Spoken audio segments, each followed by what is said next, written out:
fellow castaway are stranded on a desert island, playing dice for the last banana. You've agreed on these rules.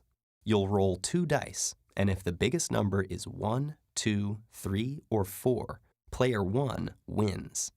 If the biggest number is 5 or 6, player 2 wins. Let's try twice more. Here, player 1 wins. And here, it's player 2. So who do you want to be? At first glance, it may seem like player 1 has the advantage, since she'll win if any one of 4 numbers is the highest.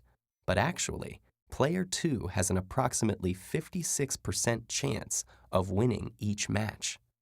One way to see that is to list all the possible combinations you could get by rolling 2 dice, and then count up the ones that each player wins. These are the possibilities for the yellow die. These are the possibilities for the blue die. Each cell in the chart shows a possible combination when you roll both dice.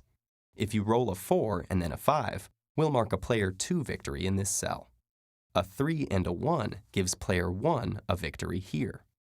There are 36 possible combinations, each with exactly the same chance of happening. Mathematicians call these equiprobable events. Now we can see why the first glance was wrong. Even though player 1 has 4 winning numbers and player 2 only has 2, the chance of each number being the greatest is not the same. There is only a 1 in 36 chance that 1 will be the highest number, but there's an 11 in 36 chance that 6 will be the highest. So if any of these combinations are rolled, player 1 will win. And if any of these combinations are rolled, player 2 will win. Out of the 36 possible combinations, 16 give the victory to player 1, and 20 give player 2 the win. You could think about it this way, too. The only way player 1 can win is if both dice show a 1, 2, 3, or 4. A 5 or 6 would mean a win for player 2.